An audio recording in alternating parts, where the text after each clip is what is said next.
Students, today I will read to you a very famous poem which is one of my favorite, as the story it tells.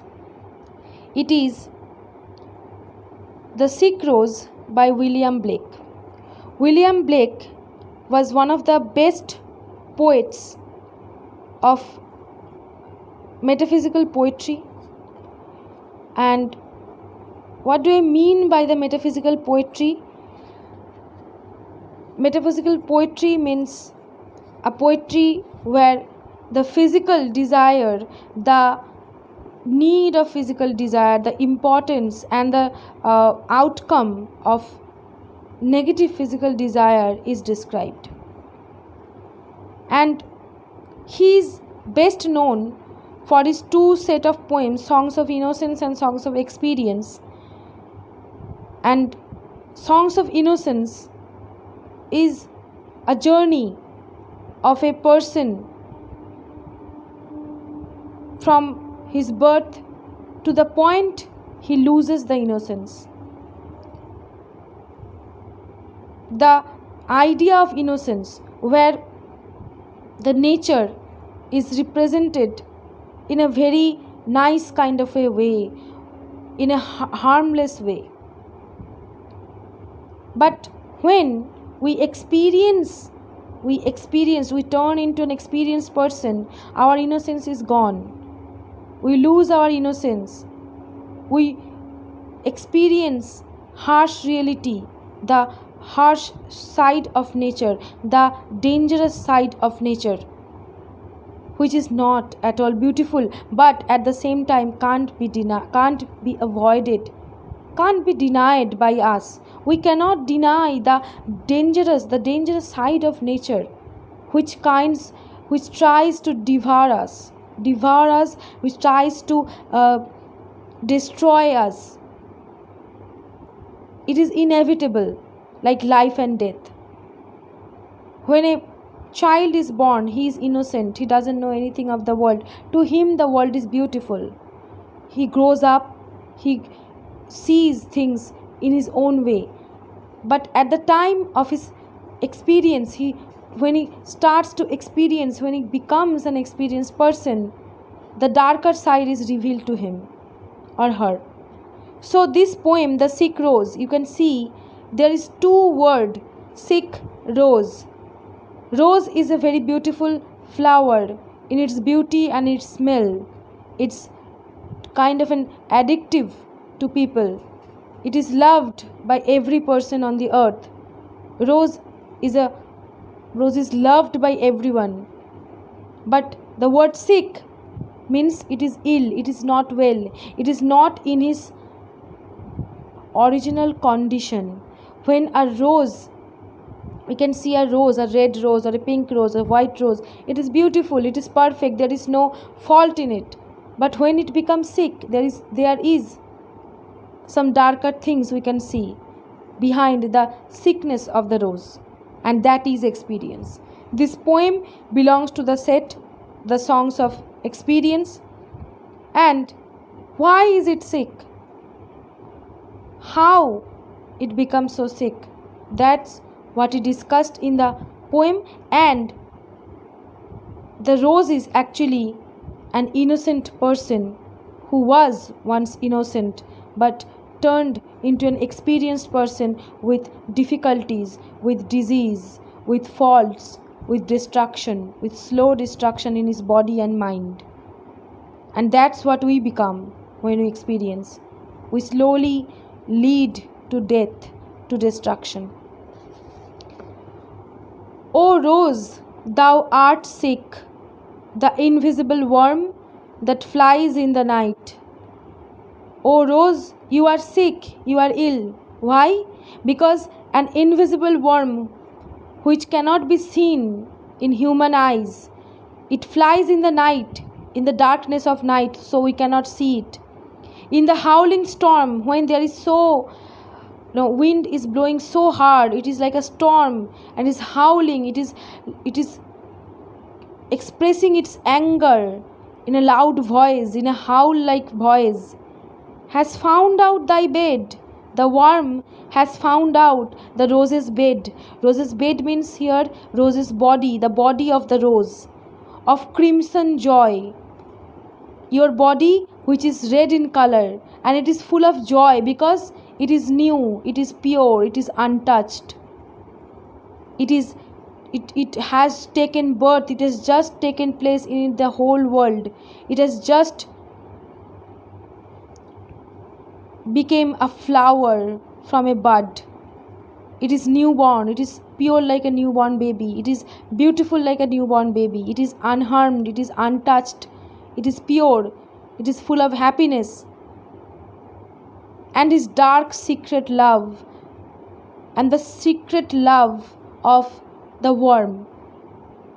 Blake describes the love of the worm as something, you know, destruction, and something, and weapon of destruction. Like the love is destroying.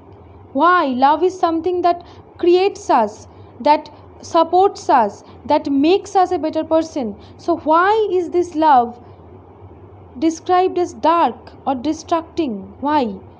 Because this love is not the love we think as it is. It is not the love full of innocence. It is love full of experience. It is the love people crave for without knowing the consequences of it. When we grow up, we experience love. We experience different kinds of love in our life. Some love can make us, and some love can break us. And it is that kind of love which is only given for the benefit of the giver, not for the benefit of the receiver. Here, the enjoyment is only for the worm, not for the rose. The rose thinks that she is in love. She is in a such kind of an happy state. She is enjoying, but she is not. She is mistaking. She thinks that she is enjoying, but at the same time, her body is getting sick. Her body is distracted by the worm. The worm has come to the bed, to the body of the rose, and it is distracting her, it is destroying her. And the rose is so innocent to understand. But when the destruction has started, the rose understands that it is becoming sick. Her body is becoming weak. Her body is becoming destroyed. His body is destroyed by the worm. But she has nothing to do now. And this is the experience she has. She has that destruction. He has that experience of destruction in his own body. Now she is experienced. She is not innocent anymore. Because she is not pure. She is not innocent. She is not untouched. It is like a girl who is not touched, who is not harmed, who doesn't know anything about the physical decoy, physical destruction. And a person comes to her life and makes her fall in love with him. False love, dark love, with the love that has no positive outcome, and it destroys the girl. The person exploits the body of the girl, leaves her in a destroyed state. Think of the rose as a girl. And the love is secret because nobody knows about it. The girl doesn't want anybody to know about this kind of love because it is destroying. Where, where, you know, where did you find this kind of love which is not acceptable in society? And that is why the girl has to keep it secret. And it is dark. It is not positive. It is not good. It is not healthy. It is dark in nature. Not in the sense that there is no light, it is dark. No, not that kind of sense. It is dark in the sense it is not healthy, it is not good. But still, we have that addiction towards forbidden things from the time of our creation, from birth. We have an addiction towards forbidden thing.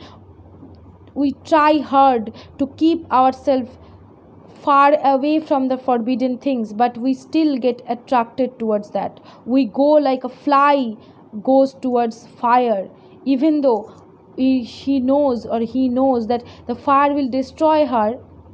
It still jumps into the fire in the attraction of forbidden things. The forbidden fruit, the story of Adam and Eve. God told them that don't eat the forbidden fruit, but they ate that because the curiosity. Now, what is there? We have to know. That is the thing. So here, the rose doesn't know about the dark effect of the worm. She welcomes it to its body, and she lets her destroy. She lets the worm destroy her body, her soul, and life. Does thy life destroy?